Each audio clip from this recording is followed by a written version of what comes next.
Welcome friends इन Gravitas English reading sorry sentence arrangement का ये शायद छठा वीडियो है और इस तरह का ये मतलब एक सेंटेंस वाला ये एक चैप्टर मैंने ख़त्म कर दिया। लगभग लास्ट 30 क्वेश्चंस थे आर एस अग्रवाल वाले किताब में, एस चंद वाले में, और पहला चैप्टर मैंने ख़त्म किया है। इसके बाद लगभग 30 क्वेश्चन हो गए तो एक अच्छा आपके दिमाग में एक अप्रोच बन गया होगा कि हाँ इन प्रश्नों को कैसे डील करते हैं।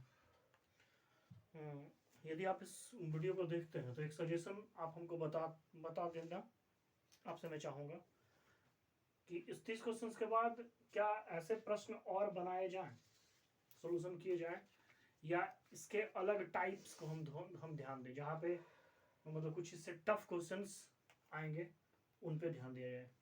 क्योंकि ये तो इस टाइप के क्वेश्चंस थे, हमने बनाए लगभग अच्छे क्वेश्चंस, लगभग 30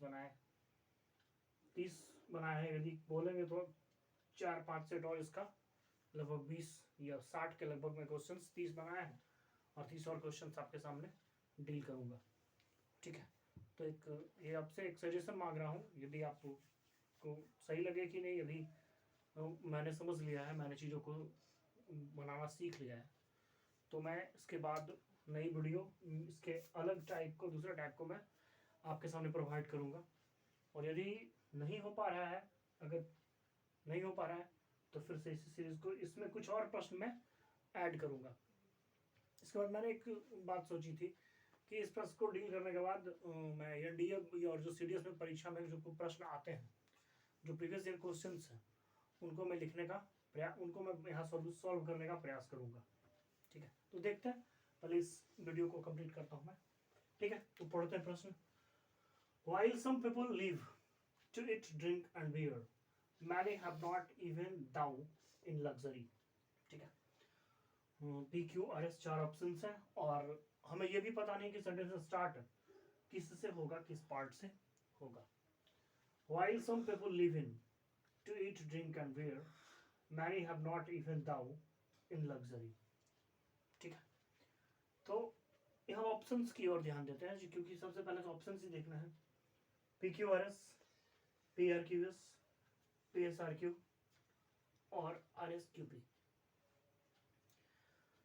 सामान्यतः देखने से ये नजर आ रहा है कि सेंटेंस में दो ऐसे पार्ट हैं, मतलब कि इस ऑप्शंस के अनुसार जिससे सेंटेंस शुरू हो सकता है। कौन कौन से हैं? तो देखिए, स्टार्ट किससे हो सकता है? स्टार्ट किससे हो सकता है? स्टार्ट हो सकता है पी से और या तो आर से। पी से 3 स्टार्ट है और आर से 1 स्टार्ट है। ठीक है, उसके बाद अंत होने की बात जब आती है तो अगर लास्ट की बात करें तो लास्ट किससे हो रहा है? लास्ट एस से हो रहा है 2। ठीक है, और क्यू से 1 हो रहा है और पी से 1 हो रहा है। ठीक, अब बात समझिए कि एस क्यू पी से सेंटेंस क्या हो रहा है? लास्ट हो रहा है। मतलब कि आर से सेंटेंस लास्ट नहीं होगा, पक्का। ये सेंटेंस का लास्ट पार्ट नहीं हो सकता। ये सेंटेंस के हर हाल में क्या होगा? बीच में ही होगा। इससे यहां समझते हैं स्टार्ट वाले में कि सेंटेंस पी और आर से स्टार्ट है, इसका मतलब है कि सेंटेंस क्यू और एस से शुरू नहीं होगा। किससे शुरू नहीं होगा? क्यू और एस से शुरू नहीं होगा। ठीक, तो क्यू और एस से शुरू नहीं होगा, इसका मतलब है कि क्यू और एस जो है किसी न किसी के बाद आएगा। ठीक है, किसी न किसी के बाद आएगा। और एक चीज और क्या है कि क्यू एस से अगर शुरू नहीं होगा, इसका क्यू एस से अंत तो हो सकता है ना, अंत का ऑप्शन है। देखो, लास्ट में क्यू और एस से अंत हो सकता है, इस बात को समझना है। इतना तो ऑप्शन हमको बता रहा है। ठीक है, अब चलो सेंटेंस पढ़ते हैं। एक बेसिक जो सेंटेंस होता है उसका स्ट्रक्चर क्या होता है? एक सेंटेंस का स्ट्रक्चर होता है सब्जेक्ट, वर्ब, ऑब्जेक्ट, कुछ और मिला तो कंप्लीमेंट। इस सब्जेक्ट को डिफाइन आप चाहें तो सब्जेक्ट के बाद आप नाउन इन द पोजीशन लिख सकते हैं। सेंटेंस को डिफाइन करने के लिए आप रिलेटिव प्रोनाउन का यूज कर सकते हैं। उसके साथ एडजेक्टिव क्लाउज का आप यूज कर सकते हैं, ठीक है। वो सेंटेंस के को आप डिफाइन कैसे, सब्जेक्ट सेंटेंस में सब्जेक्ट को डिफाइन कैसे करते हैं उस पर डिपेंड करता है आपकी क्षमता, आपकी ग्रामेटिकल एबिलिटी पे। उसके बाद वर्ब आते हैं। वर्ब में क्या करते हैं, वर्ब में हम क्या कर सकते हैं, वर्ब अब देखो, वर्ब एक्टिव वॉइस में हो सकता है, पैसिव में भी हो सकता है, ये चीज समझना पड़ेगा। उसके बाद ऑब्जेक्ट, जो काम से सब्जेक्ट का है, सब्जेक्ट के सेंस में करते हैं वही काम ऑब्जेक्ट भी उस तरह से आ सकता है, और बाकी कंप्लीमेंट है।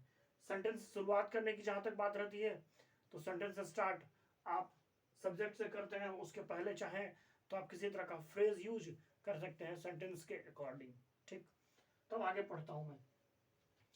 3 ऑप्शन है पी से और 1 ऑप्शन है आर से। तो तीनों ऑप्शन पी से सही है या नहीं है वो तो बात की बात चीज है।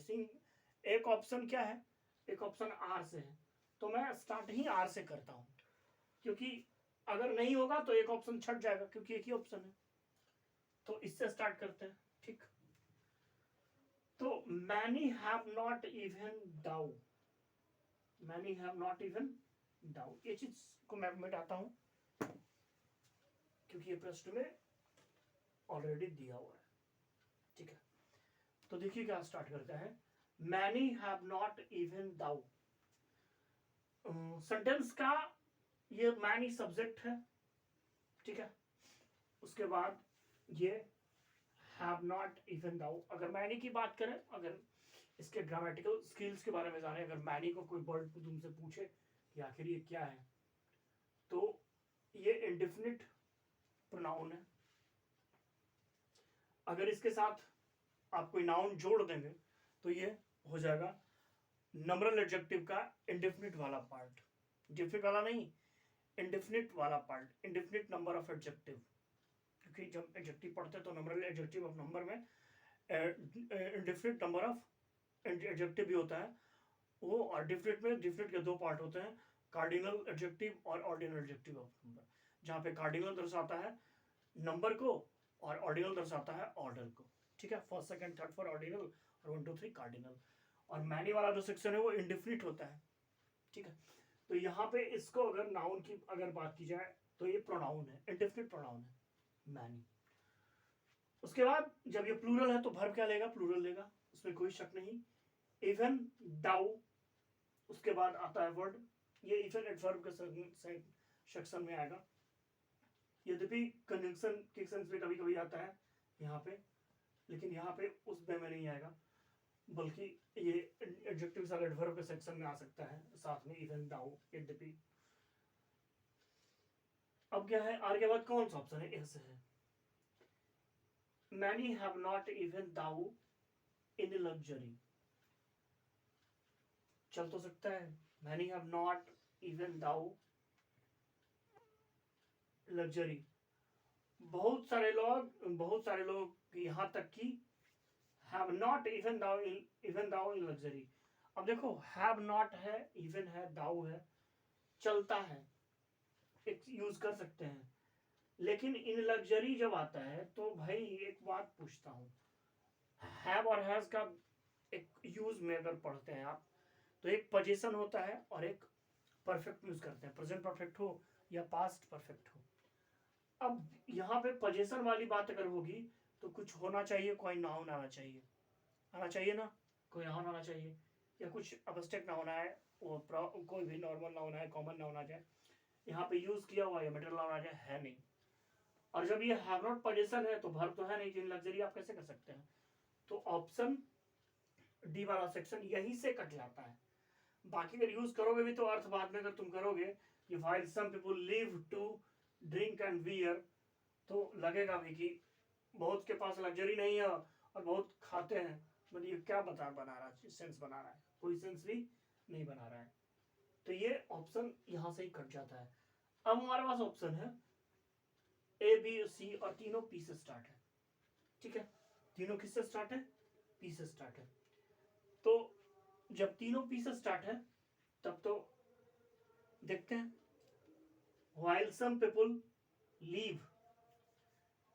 अब पी के बाद 3 ऑप्शन है, पी के बाद 3 कौन कौन ऑप्शन है, पी के बाद इसको रखोगे या इसको रखोगे या इसको रखोगे। अगर ये आपने डिसाइड कर लिया, पी के बाद आप क्या रखते हैं, क्यू रखते हैं, फिर आप आर रखते हैं या एस रखते हैं, आप क्या रखते हैं ये डिसाइड करेगा आपका आंसर। तब देखिए, while some people live in luxury, section साथ साथ चल रहा है, पी के बाद डायरेक्ट टेंस। लेकिन भाई कोई बोलेगा तुम आंसर, तुम सॉल्यूशन करवा रहे हो, तुम आंसर देखती हो, तुमको पता होगा, तुम डायरेक्ट टेंस पे आ रहे हो, तो मैं इस पे डायरेक्ट नहीं आऊंगा, बस मैं ऐसी बात कर रहा था। while some people live, क्यों लगाओ ना, while some people live to eat, drink and wear, कुछ, जबकि कुछ लोग रहते हैं किस लिए भाई, तो खाने के लिए, पीने के लिए और पहनने के लिए, मानते हैं कुछ लोग, जबकि कुछ लोग रहते हैं खाने पीने और रहने के लिए। many have not even thou in luxury, बहुतों के पास, यहाँ तक कि नहीं है लग्जरी में। भाई बहुतों के पास लग्जरी में नहीं है, तो ये खाने पीने वाला सेक्शन कैसे आएगा, जो PQRS रखोगे।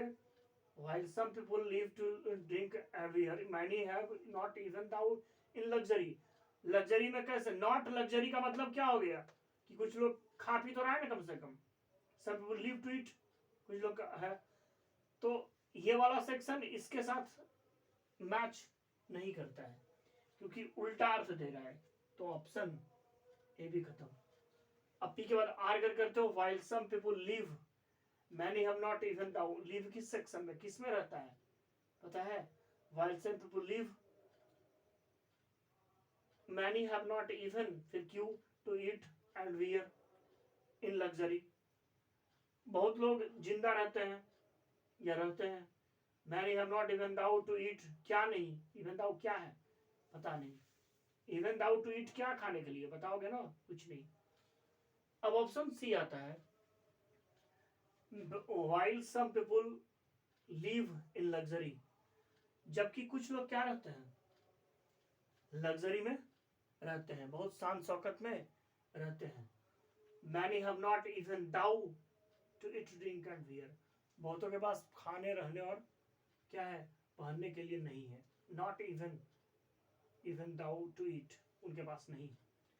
अब देखो एक बात समझो, सेंटेंस में PSRQ दिया हुआ है।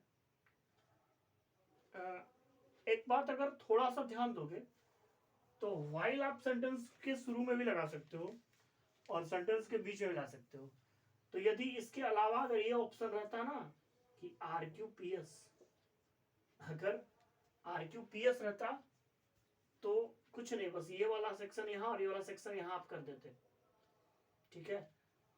अगर RQPS रहता, ये वाला सेक्शन यहाँ कर देते तुम, तो सेक्शन क्या होता, सेंटेंस क्या होता, ये सॉरी मतलब ये इसको चीज पे समझ कर देते हैं।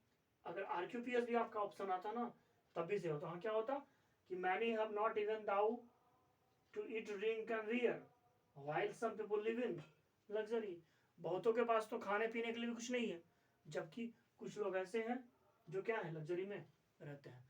तो प्रश्न है, समझ एक चीज देखो, ग्रामर की यहाँ पे जो प्रश्न सॉल्व करने की बात होती है, तो ग्रामर की स्किल तो आपके पास होनी चाहिए, ग्रामर का आपके पास रूल भी आपको होना चाहिए याद, क्योंकि कहीं ना कहीं आपके फायदे की चीज है। भाषा है तो भाषाई शुद्धता के लिए ग्रामर की आवश्यकता पड़ती है, लेकिन उसके पहले एक जो लैंग्वेज का अंडरस्टैंडिंग होता है ना, भाषा की समझ, वो आपको, मैं कहीं वीडियो में लिटरेचर वगैरह का कहीं प्रोफेसर को सुन रहा था, तो वहाँ एक बात तो मैंने सुना कि उन्होंने बताया कि मानते हैं कि ग्रामर एक यूनिट है, पढ़ाई का एक सेक्शन है जहाँ पे हम इसको पढ़ते हैं, समझते हैं, लेकिन ग्रामर को समझने से पहले आपको भाषा ही समझ होनी चाहिए, वो चाहे किसी भाषा में हो। एक जो लैंग्वेज का एक जो होता है अर्थ, विशेष अर्थ किसी सेंटेंस का, अगर वो आपको समझ नहीं आती हो तो आप ग्रामर भले सीख लें, लेकिन आप सेंटेंस के कोऑर्डिनेशन को समझ नहीं पाइएगा। इसलिए सेंटेंस के कोऑर्डिनेशन को समझने के लिए ग्रामर की समझ के साथ साथ उस भाषा के आयाम को भी समझना। आयाम मतलब कि इसके मीनिंग्स कैसे निकलते हैं, इसका ये बताना क्या चाह रहा है, आखिर कोई सेंटेंस है दिया हुआ तो सेंटेंस बताना क्या चाह रहा है, क्योंकि अल्टीमेटली हमको लैंग्वेज का यूज कहाँ, कम्युनिकेशन में ही करना है। ठीक है, तो इस प्रश्न को ऐसे डील कर सकते हैं आप चाहें। अगर ये option P S R Q है तो अगर इसका option R Q P S भी रहता कहीं दिया हुआ या किसी ने बताया कि ऐसे भी बन सकता है तो ये आप फुलफिल कर सकते हैं। ठीक है, तो अगले प्रश्न में हम मिलते हैं।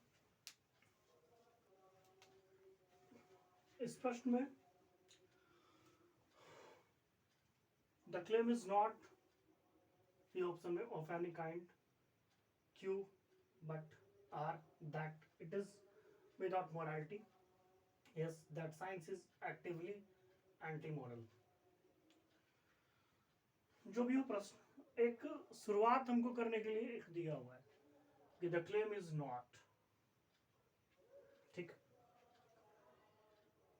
अब ऑप्शंस में देखते हैं, P S Q R, R P Q S, R Q S P, S Q R P, मतलब शुरू हो रहा है, स्टार्ट हो रहा है किससे, स्टार्ट हो रहा है पी से, आर से, एस से, पी से दो, आर से दो प्रश्न स्टार्ट हो रहे हैं, दो मतलब की, और लास्ट किससे हो रहा है, तो R S P P, R S P दो से, पी दो सेंटेंस में स्टार्ट हो रहा है, मतलब कि क्यू से न सेंटेंस स्टार्ट हो रहा है न स्टार्ट न लास्ट, मतलब क्यू कहाँ आएगा, सेंटेंस के बीच में आएगा, या तो सेकंड में आए या तो थर्ड में आए, ये होगा ना। तो आप ऑप्शन में देख भी सकते हैं क्यू क्या है, फर्स्ट या सेकंड में, थर्ड या सेकंड में, थर्ड सेकंड या थर्ड में, सेकंड या थर्ड में, ये चीज समझ में आ गई। आगे देखो, इसके बाद क्या हो सकता है, अगर ऑप्शन को देखा जाए, ऑप्शन के बाद अगर देखा जाए आगे, तो claim is not that, is not, the claim is not, क्या ये क्लेम नहीं है, तो क्या नहीं है, अगर पी से स्टार्ट करोगे, पी से भी स्टार्ट है, पी आर आर एस, तो the claim is not of any kind, कर सकते हैं आप चाहें तो claim is not of any kind कर सकते हैं, लेकिन एनी काइंड से पहले आपको कुछ तो पता होगा ना कि किस काइंड की, किस चीज की बात कर रहा है। अगर आप करते हैं कि claim of any kind, claim is not of any kind, तो एनी काइंड तो क्या, any kind, of any kind किस प्रकार का क्लेम, तो ऑफ एनी काइंड तो पहले पता ही नहीं कि काइंड ये कहां से आ गया, क्योंकि पता तो होना चाहिए ना कि किस चीज की बात कर रहा है, किस तरह के काइंड के बारे में। तो देखो, ये अगर कोई चीज तुम लगाते हो, एनी अगर जनरली यहां पे ऐसे वो एडजेक्टिव ही बन के आया है, ठीक है, वो एनी जो होता है, ये सम और एनी जब आप पढ़ते हैं एडजेक्टिव में, सम इंपॉर्टेंट एडजेक्टिव्स के रूल में, तो एनी जो होता है वो नेगेटिव सेंटेंस में यूज होता है, और जबकि सम जो होता है वो एफर्मेटिव सेंटेंस में यूज होता है। तो एनी तो पक्का है कि एनी आएगा, नेगेटिव सेंटेंस है तो आएगा, उसमें कोई शक नहीं है। लेकिन एनी काइंड का मतलब है कि पहले कुछ तो पता होना चाहिए ना, तब ना काइंड कीजिएगा किसी चीज का, और पता ही नहीं है। Claim is not of any kind, उसका एग्जाम्पल हमको पता नहीं कि किस तरह का है, तो पी से आप स्टार्ट नहीं कर सकते हैं। ठीक, तो पी से स्टार्ट नहीं करेंगे मतलब ऑप्शन ए खत्म हो गया।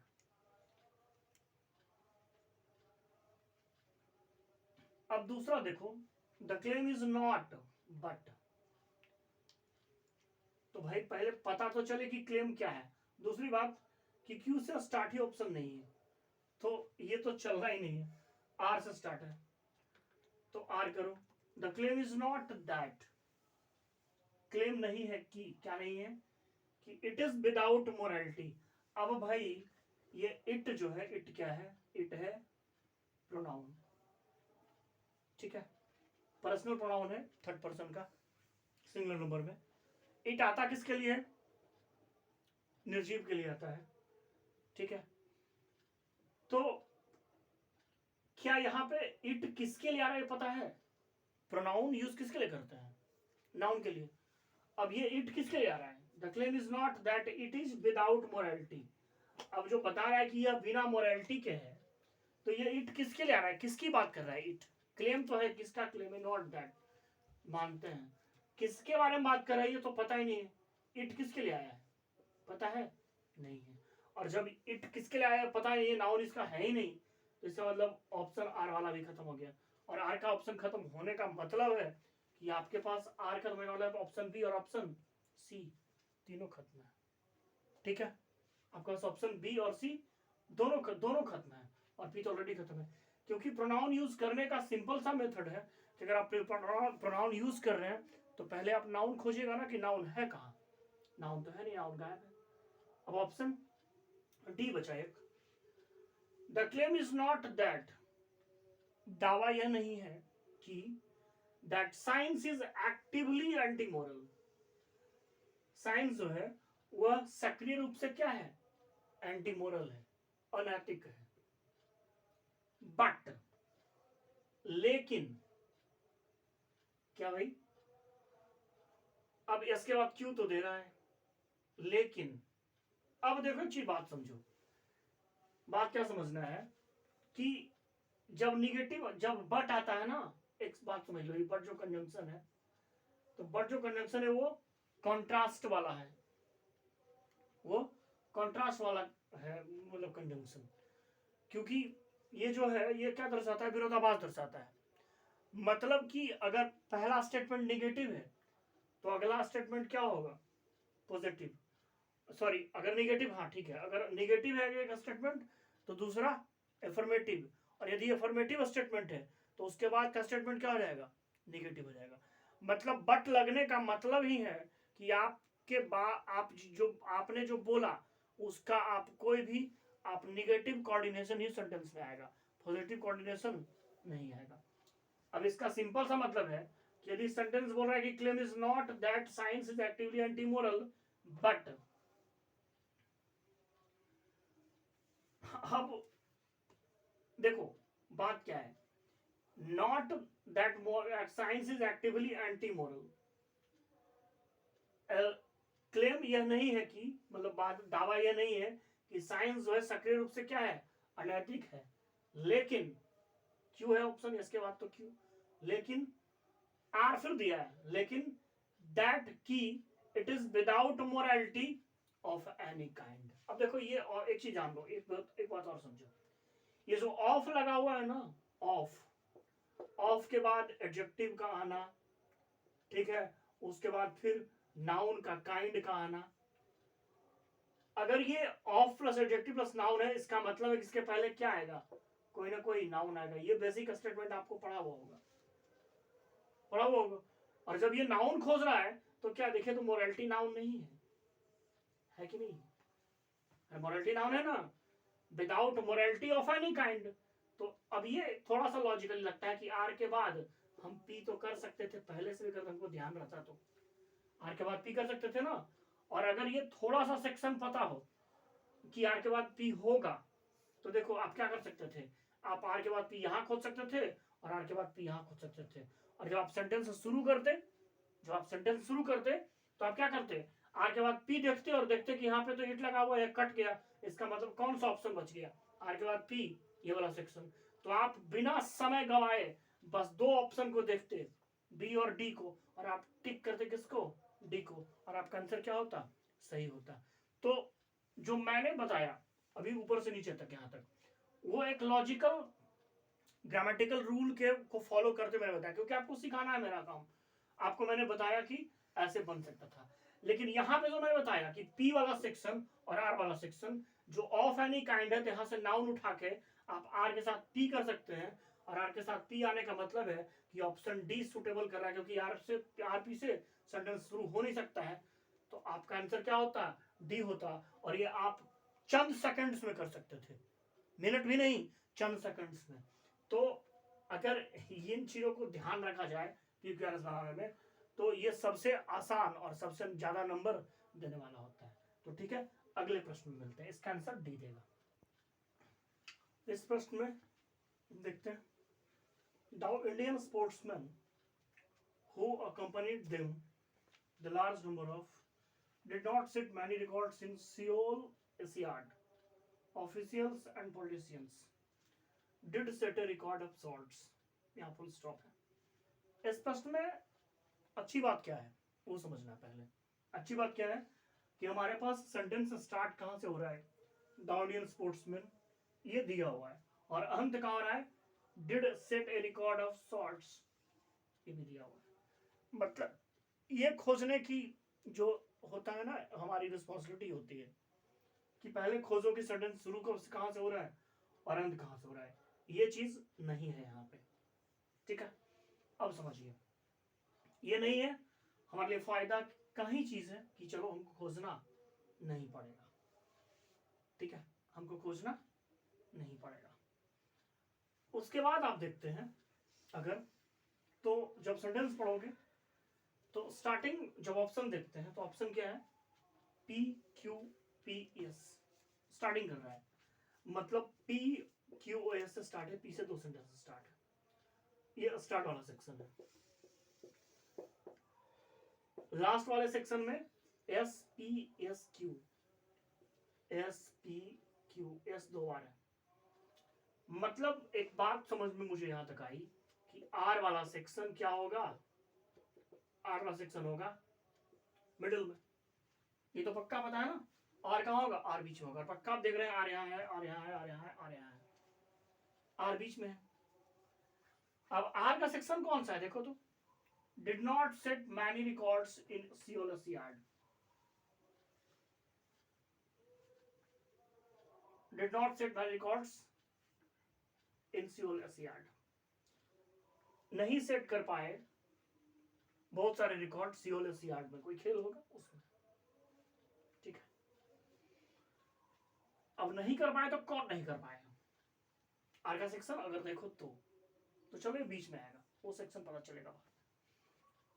दाऊ इंडियन स्पोर्ट्समैन स्टार्ट जब करता है, यद्यपि भारतीय जो खिलाड़ी थे स्पोर्ट्समैन थे,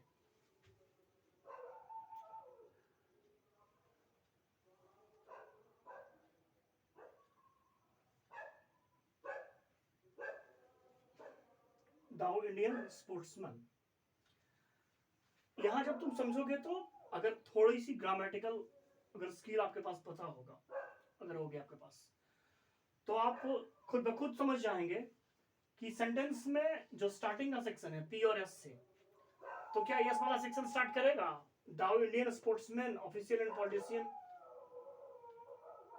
दाऊ Indian sportsman officials and politicians, yes करोगे।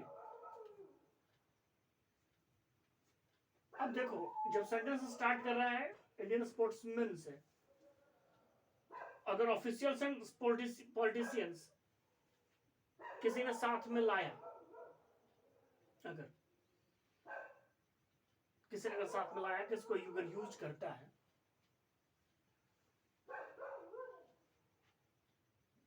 तो देखो अगर इसको करोगे तो the Indian sportsman officials and politicians, तो क्या आएगा उसके बाद, पी आएगा, who accompanied them, who accompanied them, चलेगा चलेगा, हाँ सही, सब चल सकता है, सबके लिए प्लूरल है तो हु कर सकते हो आप यूज, चल सकता है, ग्रामेटिकली रूल में चलेगा, एक से अधिक इंडियन स्पोर्ट्समैन भी, ऑफिशियल्स भी और पॉलिटिशियंस भी, हु accompanied them, तो पी क्या, एस के बाद पी आ सकता है, कोई प्रॉब्लम नहीं है, यहां तक तो सही चल रहा है। इसके बाद पी आया, देम, अगर देम पी के बाद क्या आ रहा है, आर आ रहा है, did not set many records in Seoul olympiad. अब एक बात समझो कि क्या रिकॉर्ड सेट करने गए थे ऑफिशियल और पॉलिटिशियन या स्पोर्ट्समैन गए थे, अभी मुझे ये बात बताओ कौन गए थे। तो बेसिकली है कि रिकॉर्ड कौन सेट करेंगे, स्पोर्ट्समैन सेट करेंगे। तो लॉजिकली अगर देखा जाए सेंटेंस के अर्थ के अनुसार तो ऑप्शन डी यहीं से हट जाता है, और अगर मानते हैं कि चलो ठीक है ग्रामेटिकली देखो, मतलब छोड़ो थोड़ा सा, थोड़ी देर के लिए। तो सियोल एसियाड आर हुआ। द लार्ज नंबर ऑफ आता है, the large number of, grammar में आप सिंटैक्स में पढ़े भी होंगे। तो the large number of, a large number of भी होता है, द लार्ज नंबर भी होता है। The large number of singular verb लेता है और large number of plural verb लेता है। एक निश्चित संख्या दर्शाता है, एक निश्चित दर्शाता है। तो लार्ज नंबर ऑफ के बाद जो आता है वो नाउन प्लूरल आता है, और नाउन है यहाँ पे, आपको कहीं नाउन मिल रहा है? नाउन तो मिल ही नहीं रहा है, लिखा हुआ है डिड सेट। इसका सिंपल सा मतलब है कि ऑप्शन डी नहीं होगा, क्योंकि ग्रामेटिकल रूल्स को भी फॉलो नहीं कर रहा है। अब एक बात यहां से समझा मैंने, जब ऑप्शन मैंने ये देखा एस वाला, क्योंकि एस से स्टार्ट मैंने किया था, इधर से स्टार्ट किया था। अगर आप यहां देखते हैं, एक रूल यहां पे हमको समझ में आया कि द लार्ज नंबर ऑफ के बाद, उसको मैं मिटाता हूं, large number of option Q के बाद जो आएगा नाउन क्या आएगा? प्लूरल नाउन आना चाहिए। देखो तो कि आर जो ये क्यू वाला सेक्शन है, क्यू के बाद कहीं ऐसा है जो कि प्लूरल नाउन आ रहा है? तो हाँ है, एस वाला सेक्शन है। इसका मतलब है क्यू क्यू क्यू के बाद क्या आएगा? एस आएगा। क्यू के बाद क्या आएगा? एस आएगा। एक चीज तो इससे समझ में आया, ऑप्शन डी से समझ में आ गया। अब चलिए, क्यू के बाद एस आएगा, ये तो समझ में आ गया। इसको यहाँ छोड़ते हैं, ऑप्शन डी नहीं होगा आंसर, आपको भी पता है। मैंने क्यों नहीं होगा आपको बता दिया। अब ऑप्शन ए पे चलते हैं, डी से स्टार्ट किया था, ए पे आते हैं। दाउ इंडियन स्पोर्ट्समैन, पी से स्टार्ट करता है। Who accompanied them, who accompanied them, साथ लाने के सेंस में होता है। Who accompanied them, the large number of किया, फिर did not, large number of के बाद डिड नॉट कैसे? ये तो ऑप्शन पी का, इसका भी कभी होगा ही नहीं, क्योंकि कोई इसका वो लॉजिक बनता ही नहीं कि साथ में पूरा आ जाए ऐसे ही। अब बचा क्यू एस आर पी। मैंने एक बात बताई थी यहाँ पे कि क्यू के साथ एस आएगा, और यहाँ पे आप देख रहे हैं कि क्यू के साथ एस है, और यहाँ भी क्यू के साथ एस है। इसका मतलब ये लॉजिक मेरा सही था। मेरा क्या सही था आपको समझाने के लिए मैंने बताया, तो ये सही हुआ, क्यू के बाद एस था। तो यहाँ तक तो बात सेट आती है कि दाउ इंडियन स्पोर्ट्समैन, द लार्ज। अब देखो एक बात यहां समझ में नहीं आती है कि यदि आप क्यूएस से स्टार्ट करोगे तो फिर इसका क्या करोगे? अगर आप लिखते हैं कि the large number of officials and politicians, ठीक है मानते हैं, लेकिन फिर इस सेक्शन का क्या करोगे? ये कहां जाएगा? ये सेक्शन तो कभी है ही नहीं बीच में, और जब ये सेक्शन कहीं लिखे ही तुम नहीं हो, और अगर चलो कि ठीक है इसको कॉमा देके आप चाहते हैं तो लिख सकते हैं, कॉमा डालने के बाद ये ऐसा सेक्शन, हम कभी कभी सेंटेंस को अलग करने के लिए उसको लिख के फिर बीच में कोई सेंटेंस बीच में पुट करते हैं, और कॉमा देके, दो कॉमा देके आगे और पीछे करके सेंटेंस को बीच में निकाल देते हैं। ऐसा कर सकते हैं बहुत सारे, अगर आप अंग्रेजी वगैरह पढ़ते होंगे, लगातार फ्रीक्वेंट रीडर हैं, तो ऐसे स्ट्रक्चर्स बहुत सारे सेंटेंस में मिलते हैं इंग्लिश रीडिंग में। चलो मानते हैं कि हुआ, तो अगर ऐसा हुआ तो फिर आर का सेक्शन आ गया। I did not set my records in Seoul Asiad, official and politicians, क्या आर दिया है? इसके बाद आर दिया है, आर तो दिया है, लेकिन आर के बाद पी दे दिया है। सियोल एसियाड दिया है, आर के बाद पी दे रहा है। और देखो हंसने की बात यह है कि आर के बाद यदि पी आता है तो आर में लास्ट में क्या दिया हुआ है? एसियाड दिया हुआ है, और यहाँ पे हु दे दिया है। हु किसके लिए आया भाई? हु जिसके लिए आता है उसके तुरंत बाद आता है, उसके तुरंत नजदीक में आएगा। इसका सिंपल सा मतलब है कि ऑप्शन बी भी नहीं होगा। अब ऑप्शन आते हैं सी पे, पी आर क्यू एस, दाउ इंडियन स्पोर्ट्समैन। अब देखो स्पोर्ट्समैन है प्लूरल, तो पी से स्टार्ट किया है। हु नाउन के लिए हु आ सकता है रिलेटिव प्रोनाउन के रूप में, तो हु कर देता है। accompanied them, did not set many records in Siol, नहीं किया, ये हु लगाया, यहां तक आया, उसके बाद वर्ब यूज किया, सही है पी आर। उसके बाद बताया था ना कि क्यू एस लगेगा, तो क्यू से क्यों स्टार्ट किया? The large number of officials and politicians did set a record of sorts, तो ये ऑप्शन ग्रामेटिकली सही है। पी आर लगा, पी के बाद आर लगा, हु लगा, क्यों? क्योंकि स्पोर्ट्समैन है तो हु लग गया, वर्ब लिया, उसके बाद वर्ब डिड नॉट दिया, पास में चल रहा था पूरा सेंटेंस तो पास में आया, यहाँ पे हु था, बाकी का बाकी आप देख रहे हैं। तो ऑप्शन कौन सा आएगा? सी आएगा, पी आर क्यू एस, न कि पी क्यू आर एस। तो ऑप्शन कौन सा? सी होगा। ठीक है, तो अगले प्रश्न में मिलते हैं फिर। इस प्रश्न को देखते हैं। He reached his office at 10 a.m. and no sooner than there was a huge explosion had he got out of the car and it went up in flames. प्रश्न के शुरुआती सेक्शंस दिए हुए हैं, उसके बाद का सेक्शन हमें अरेंज करना है। ऑप्शंस की बात की जाए अगर स्टार्टिंग की, तो स्टार्ट हो रहा है पी से और आर से, दो सेंटेंस पी से, दो सेंटेंस आर से।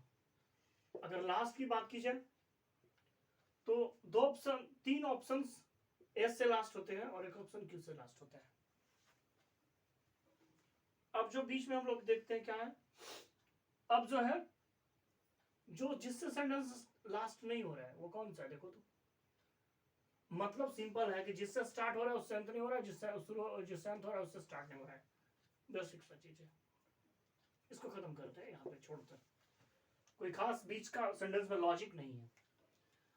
अब यदि आपको थोड़ी सी ग्रामर की स्किल का पता होगा, ग्रामर का स्किल पता होगा, तो आप सेंटेंस को आप अभी भी मुस्कुरा भी रहे होंगे, लेकिन अभी नहीं बताऊंगा कि मुस्कुरा रहे होंगे, अभी बेसिक से आता हूं मैं। He reached his office at 10 a.m. वो अपना ऑफिस पहुंचा 10 बजे। एंड अब देखो जब एंड लगता है ना, जब एंड आप जोड़ते हैं सेंटेंस में, तो इसके पहले का सेक्शन आप देखिए, पूरा का पूरा एक सेंटेंस है ना, पूरा का पूरा एक स्टेटमेंट है। इसका मतलब है कि इसके बाद आप कुछ भी डालिएगा, पहुंचा और नाश्ता किया, किसी से मिला, किसी से जाके बात किया, अपना काम किया, क्या किया ये बताना पड़ेगा। वह पहुंचा अपना ऑफिस 10 बजे और क्या भाई, तो क्या किया उसने, तो पी में लिखा हुआ है नो सूनर, दो ऑप्शन में नो सूनर, और आर में है, आर का दो ऑप्शन है, हैड से स्टार्ट। अब एक थोड़ी सी बात अगर आप समझें तो had he got out of the car अगर आप करते हैं, and had he got out of the car, एक बात समझो कि 10 बजे ऑफिस पहुंचा, तो had he got out of the car interrogative अगर बनाओगे तुम, इंट्रोगेटिव सेंटेंस बना सकते हो। जब पहुंचा इंट्रोगेटिव कैसे बनेगा, नहीं बनेगा। इसका सीधा सा मतलब है कि आर से सेंटेंस स्टार्ट नहीं होगा, क्योंकि एंड से जोड़ दिए आप, तो सेंटेंस तो देखना पड़ेगा ना कि कैसा सेंटेंस आएगा, तो नहीं आएगा। तो ऑप्शन सी और डी दोनों खत्म हो गया। अब बात क्या समझना है कि सेंटेंस कहां पहुंचा दिया हमको, नो सूनर में पहुंचा दिया है। और अगर आप पढ़े होंगे डिग्री में भी ये चीज पढ़ना है थोड़े से सेक्शन के लिए, और जब आप अरेंजमेंट ऑफ ये इंटरचेंज ऑफ सेंटेंस जब आप पढ़ते हैं अफर्मेटिव से नेगेटिव वाले सेक्शन में, तो एज सुन एज वाले सेक्शंस को यदि मैं थोड़ी सी बात करूं अगर उस सेक्शन की, तो एज सुन एज वाले सेक्शंस को जब हम बनाते हैं तो चेंज करते हैं तो होता है नो सूनर और डॉट डॉट डॉट देन। ये सेक्शन आपको पढ़ना है। ये चीज जो है ना एज सुन एज, वो मैं क्लास में भी कोचिंग में भी पढ़ाता हूँ, बच्चों को बताता हूँ कि एज सुन एज वाला जो सेक्शन होता है, अगर ये अफर्मेटिव होता है और इसका सेक्शन निगेटिव जो बनाना होता है, तो नो सूनर के बाद देन लगाते हैं। इसलिए मैं बोला था कि मुस्कुराओगे यदि पढ़ा हुआ है तो भाई नो सूनर तो है और देन भी दिया हुआ है, और यदि नो सूनर के बाद देन दिया हुआ है तो एक बेसिक स्ट्रक्चर क्या चलता है उसको मैं इसको मिटाता हूं, बताता हूं। यहाँ पे देखो क्या होता है, यदि आप यहाँ पे नो सूनर लिखते हैं, नो सूनर, तो उसके बाद आपके पास दो ऑप्शन होता है, हेड या डिड लगाने का। यदि आप हेड लगाते हैं या डिड है, यहाँ पे आप सब्जेक्ट देंगे, ठीक है, यहाँ पे आप क्या दीजिएगा, यहाँ पे शायद दिख रहा होगा, हाँ दिख रहा है, हेड और डिड सब्जेक्ट देंगे, और सब्जेक्ट के बाद अब अगर हेड है, यदि हेड तो V3 और यदि डिड तो V1। समझ में आ रहा है ना। बाकी आप चाहे तो ऑब्जेक्ट दे सकते हैं, उसके बाद कॉमा दे नहीं पड़ता है, बल्कि क्या पड़ेगा, यहाँ पे देन पड़ेगा, देन फिर सब्जेक्ट और फिर V2। ये जो स्ट्रक्चर है, ये स्ट्रक्चर है किसका, ये स्ट्रक्चर है नो सूनर देन वाला सेक्शन, जो भी ये सेंटेंस बनने वाला है। और एज सुन एज वाला कैसा सेक्शन होता है, तो एज सुन एज जिसको चेंज करते हैं हम, तो एज सुन एज, फिर यहाँ पे होता है subject plus V2 plus object, फिर कॉमा देंगे और यहाँ पे कॉमा पड़ेगा और यहाँ पे सब्जेक्ट प्लस V2 कर देते हैं। ये सेक्शन जो होता है एफर्मेटिव का होता है, और जब इसका निगेटिव बनाते हैं तो इस तरीके से इसका निगेटिव बनता है। तो ये बात आपको समझना पड़ेगा कि नो सुनर के बाद हैड या डिड, हैड के बाद D3 और डिड के बाद V1। तो देखो तो नो सुनर के बाद हैड गई है ऑप्शन में, पी के बाद ऑप्शन आर है। और एक चीज और समझो कि ऑप्शन क्या है, पी के बाद आर है, और जब पी के बाद आर ऑप्शन है तो कि पी के बाद क्यू कैसे करोगे, नो सुनर के तुरंत बाद देन नहीं आता है, तो ऑप्शन ये पी खत्म, तो बचा कौन सा ऑप्शन, पी आर। तो no sooner had he got out of the car then there was a huge explosion and. अब देखो एक बात और समझो, इट वेंट, इट किसके लिए आ रहा है, अरे इट किसके लिए आ रहा है, इट आ रहा है कार के लिए, और जब तक पता नहीं चलेगा तो इट कैसे दोगे, तो आर के बाद ही एस आएगा, आर के बाद ही एस आएगा, ठीक है। आर के बाद क्या आएगा, एस आएगा, और आर के बाद एस आएगा, और यहाँ भी आर के बाद एस ही था, लेकिन यहाँ पे एक अरेंजमेंट में फर्क है, आर के बाद क्यों दिया हुआ है, क्यों क्यों, क्योंकि ध्यान तो लगाओगे ना, यूज करोगे ना। नो सुनर हैड, देखो नो सुनर के बाद हैड आया, हैड के बाद क्या आया, गेट गॉट, गॉट V3, तो V3 got out of the car, तो ऑप्शन कौन सा मेरा होगा, ऑप्शन होगा मेरा बी। तो बात समझ में आई ना। अब ये देखो, ये बहुत सीधा आसान सा प्रश्न था। प्रश्न क्या था, अगर जिसको ये स्ट्रक्चर पता है इंटरचेंज ऑफ सेंटेंस वाला, अगर ये स्ट्रक्चर पता है कि नो सुनर के बाद हैड या डिड आता है, फिर सब्जेक्ट कोई आएगा, फिर वर्ब डालोगे और उसको बनाओगे तुम, तो क्या करना, यहाँ पे क्या होगा, सब्जेक्ट के पहले एक्सिलरी वर्ब यूज होता है। इसको ऐसे जब पढ़ेंगे तो हम इन्वर्जन जब पढ़ते हैं ना, इन्वर्जन ऑफ सेंटेंस, तो वहां भी पढ़ते हैं इन्वर्जन ऑफ सेंटेंस में, वहां भी एक्सिलरी वर्ब को वर्ब से पहले पुट कर दिया जाता है, ठीक है। तो अगले प्रश्न में मिलते हैं हम। इस प्रश्न को देखते हैं। इस प्रश्न में भी हमारे पास पहले से मौजूद है, क्या मौजूद है, ऑप्शन एक शुरू सेंटेंस कहाँ होगा और सेंटेंस अंत कहाँ से होगा। तो ये तो आसान हो सकता है, चलो देखते हैं। At the end of the assignment, the field worker submitted his paper for the work done by him and also bills to the office superintendent. अब देखो, स्टार्ट जब करेंगे, सेंटेंस जब देखेंगे, तो at the end of the assignment, assignment के अंत में, अब ये जो सेक्शन है ना, ये फ्रेज हो गया, ये सेंटेंस क्या है, ये फ्रेज है। असाइनमेंट के अंत में ये फ्रेज हो गया, तो ये प्रीपोजिशनल फ्रेज है, इसको अंत कर, ये सेंटेंस को इसको शुरुआत में भी रखेंगे। इसका सिंपल सा मतलब है कि ये सब्जेक्ट के रूप में यूज नहीं हो रहा है, ये बात दिमाग में रख लो कि सब्जेक्ट के रूप में यूज नहीं हो रहा है, और जब सब्जेक्ट के रूप में यूज नहीं हो रहा है, इसका मतलब है कि हमको सेंटेंस का सब्जेक्ट खोजना है। समझ में आ रहा है ना, ये सेंटेंस के रूप में यूज नहीं होगा, ये सब्जेक्ट के रूप में यूज नहीं हो सकता है, मतलब हमको सब्जेक्ट खोजना पड़ेगा, और अगर सब्जेक्ट खोजना पड़ेगा तो क्या ऑप्शन कौन हो सकता है सब्जेक्ट में, क्यों हो सकता है, submitted his paper for his paper, तो कौन आदमी है भाई, हिज पेपर कौन, पता ही नहीं कौन आदमी है, तो for the work done by him, him कहाँ पे, अब देखो यहाँ प्रोनाउन, यहाँ पे क्या है, यहाँ पे पजेसिव एडजेक्टिव, यहाँ पे पजेसिव, ये सॉरी ये पजेसिव प्रोनाउन हो गया, ये सॉरी ऑब्जेक्टिव कैसे, ये सॉरी ये ऑब्जेक्टिव कैसे, तो ऑब्जेक्टिव कैसे यहाँ पे थर्ड पर्सन का, यहाँ पे पजेसिव एडजेक्टिव थर्ड पर्सन का, एंड आल्सो बिल्स, क्या बिल्स इसका मतलब है कि जो स्टार्टिंग सेंटेंस में पी से स्टार्ट किया है, क्यू से किया है, से ये स्टेटमेंट, तो पक्का ये तो समझ में आ रहा है कि ये फ्रेज है, और फ्रेज से सेंटेंस स्टार्ट हो नहीं सकता है, मतलब नॉर्मली सेंटेंस स्टार्ट है इस तरह का फ्रेज से सेंटेंस स्टार्ट हम नहीं कर सकते हैं, ऐसा नहीं कि सेंटेंस स्टार्ट नहीं हो सकता है, लेकिन इस तरह के प्रीपोजिशनल फ्रेज से और एडवर्बियल फ्रेज से सेंटेंस स्टार्ट नहीं होता है। प्रिंसिपल फ्रेज और एडवर्बियल फ्रेज से वाक्य स्टार्ट नहीं हो सकता है, और जब नहीं हो सकता है इसका मतलब ये ऑप्शन में इसके बाद सब्जेक्ट खोजना है, और अगर ध्यान से देखें तो दो जगह यूज क्यू और आर में किया हुआ ऑब्जेक्ट का यूज और ऑब्जेक्टिव केस वगैरह का, यहाँ ऑब्जेक्टिव केस है, यहाँ पे थर्ड पर्सन का है, तो पहले तो पता तो होना चाहिए कि कौन थर्ड पर्सन, तो क्यू आर पता ही नहीं है, इसका मतलब ये तीनों ऑप्शन खत्म हो गया, ऑप्शन बी भी और सी भी और डी भी, एक बार में तीनों को काट दिया मैंने, लग रहा होगा ये कैसे हो गया, हाँ हो गया, क्यों हो गया, क्योंकि क्यू और आर में, क्यू में हिज किया हुआ है और आर में हिम किया हुआ है, भाई आपने जब तक हमको पता ही नहीं कि ही किसके लिए आया है, हिम किसके लिए आया है, तो हम यूज कैसे कर सकते हैं सेंटेंस की शुरुआत में? नहीं करेंगे तो खत्म। तो बचा कौन सा? पी से स्टार्ट किया। At the end of the assignment, assignment के अंत में, द फील्ड वर्कर, अब क्यों, अब तो कुछ करना ही नहीं है, submitted his paper and also bills. अब देखो एक बात समझो, अपना पेपर जमा किया और बिल भी जमा किया, तो एंड जोड़ा ना, तो एंड के पहले क्या? पेपर, हिज पेपर, और and so his bills. Paper है या पेपर्स है?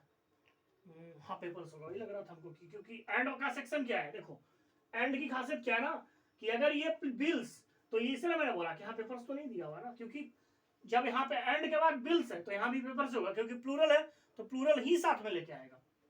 तो ये हुआ, तो यस आया, और इसके बाद क्या होगा? For the work done by him, किसको किया? सबमिट किया, तो ऑफिस सुपरिटेंडेंट। तो ऑप्शन कौन सा? Option A. तो आसान प्रश्न है। अब देखो एक बात बताता हूँ, आज के प्रश्न में मैंने जो 5 प्रश्न हल किए, उसमें एक प्रश्न एनडीए का था, एक एससीआरए का, एक सीडीएस का, और एक बीएड का। तो 5 में से ये चारों प्रश्न किसी न किसी एग्जाम से आए हुए थे। तो कुछ ट्रिकी क्वेश्चन भी थे और कुछ आसान क्वेश्चन भी थे। ठीक है, तो मिलते हैं अगले वीडियो में। Thank you.